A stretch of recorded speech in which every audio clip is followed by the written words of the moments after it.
Sa sobrang pagod ni Snow sa kakairi ay nawalan na siya ng malay. Makalipas ang ilang oras ay nagising na siya. Di niya mawari kung ilang oras na siyang nakatulog. Kaagad niyang kinapa ang kanyang tiyan at kilid, subalit wala siyang nakapa.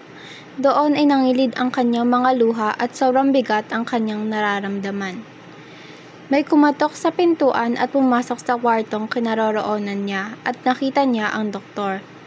May pinapirma at binigay sa kanya. Kahit labag sa loob ay pumirma siya at tinanggap ang binigay nito.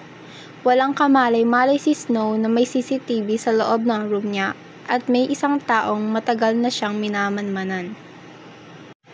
Makalipas ang 2 araw, naisip siya ng isip kung paano niya malalaman at makikita ang hinahanap niya ay nagpunta siya sa doktor at nakiusap.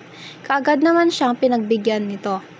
Nakapagdesisyon si Snow na kailangan niyang gumawa ng paraan para makalapit siya ng di pinaghihinalaan, kaya't nag-apply siya para makita at makasama ang hinahanap niya.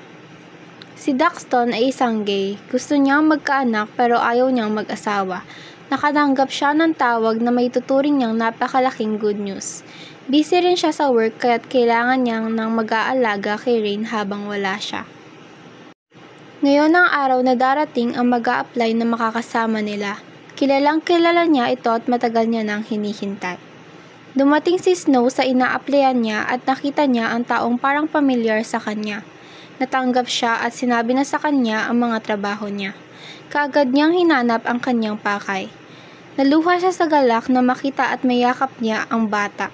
Bigla siyang napatingin kay Daxton nang tumikhim ito at sinabing, "At last, nandito ka na. Matagal na kitang hinihintay. Umpisa pa lang, alam ko nang ikaw ang nag-apply na surrogate."